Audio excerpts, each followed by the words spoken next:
La Nación habla del riesgo país, los puntos básicos y el disparo de la venta del dólar blue. El riesgo país 631, cayendo un poco y subiendo el dólar bolsa y el contado con liquidación en niveles normales. 1.185 el MEP y el otro 1.197. Es una época de alta demanda. No sé si eso debería inquietar a alguien. Recién me preguntaba Carola si uno debería estar atento a las cotizaciones. No, en realidad el contexto lo que está mostrando es que después de varias semanas de baja, lo que empezó a pasar es revertirse. También mucho se habla de que en este contexto, y lo dijo el ministro Caputo también, hay más demanda de dólares de muchas personas que dolarizan parte de su aguinaldo si tienen el margen para algún excedente para ahorrar. Muchos compran divisas para eventualmente pagos de vacaciones en el exterior y eso suma más demanda sobre los paralelos. Y después de varias semanas a la baja, de una brecha que había caído casi a pocos puntos porcentuales, digamos, empezó a rebotar y dilatarse, que no es una suba significativa. De hecho, cuando mirás en el mes está en entre 80 y 100 pesos la diferencia de suba de los paralelos. En torno al 11% está la brecha cambiaria, que claro, llama la atención cuando se compara con las semanas de baja fuerte y sostenida que habíamos tenido hacia atrás, pero no es más que un reacomodamiento después de este cambio de tendencia, pero no es un dato significativo. Sí es cierto que el riesgo país siguió bajando y hubo señales positivas en las acciones. El dato a seguir de cerca, diría en el contexto de lo cambiario, es lo que pasó ayer con el Banco Central, que vendió 599 millones de dólares en el mercado. Importante eso. A ver, contemos bien cómo fue, porque ver... Carola también me preguntaba por eso. ¿Son las automotrices? ¿Qué es lo que pasó exactamente ayer? Claro, lo que muchos plantean es que tuvo que ver con automotrices y otros sectores importadores que habían diferido pagos esperando a que cayera definitivamente el impuesto país para que el acceso al mercado de cambios no tuviera este recargo del 30%, del 7,5%. En ese contexto, el Banco Central había comprado, entre comillas, de más por importaciones que no se habían pagado y ahora se empiezan esos pagos diferidos, se concretan ahora y por eso lo que se espera es que no se mantenga este ritmo de ventas como vimos ayer, es lo que dicen en el gobierno del Banco Central, esperando que sea un reacomodamiento de pagos que habían quedado pendientes, que los importadores piden esos dólares, acceden al mercado de cambios, cancelan las obligaciones y después se, entre comillas, normaliza. Hay que ver en qué equilibrio y en qué contexto, claro, teniendo en cuenta todo lo que hablamos siempre de la dinámica de apreciación cambiaria, cómo conviene en alguna parte que haya más salida de divisas vía, por ejemplo, hablábamos antes de servicio turismo, que se abaratan las importaciones. Bueno, ese es el interrogante que viene de corto plazo.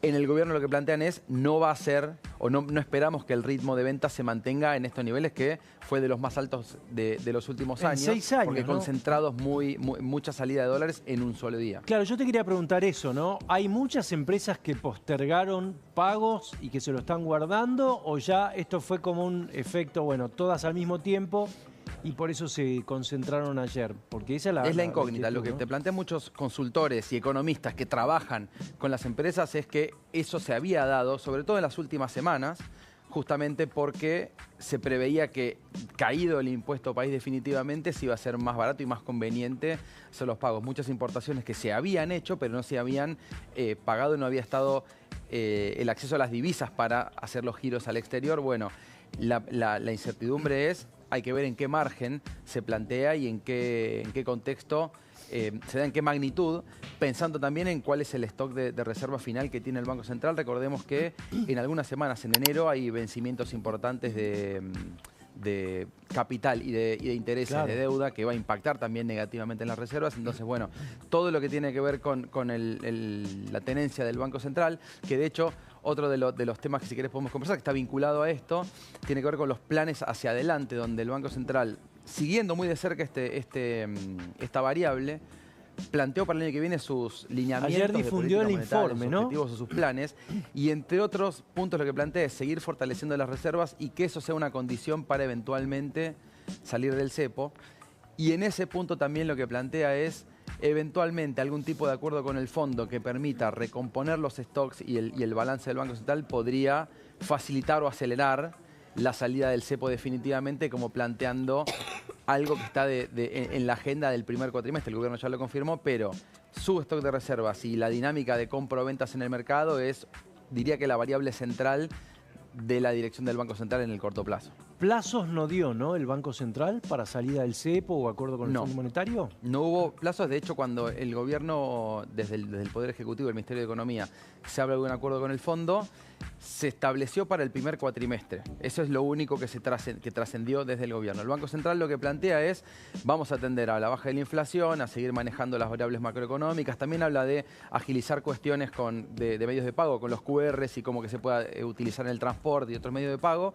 En lo que tiene que ver con la salida del cepo, dice, está en los planes ir reduciendo, flexibilizando las condiciones de controles de capitales, pero una condición es recomponer el stock de reservas del Banco Central y los stocks que incluso Milei ya hablaba de la época de campaña, para que no haya riesgos a la hora de salir del cepo. No se establecen plazos, sí especifica muy claro, eventualmente un acuerdo con el fondo, con ingreso con el Fondo Monetario, con ingreso de fondos, otro tipo de mecanismos, podría acelerar o contribuir en la salida definitiva de los controles cambiarios, pero no estableció ni pasos, ni condiciones concretas numéricas, ni fechas para cómo se va a dar esa dinámica. Esteban, sigue entrando plata por el blanqueo.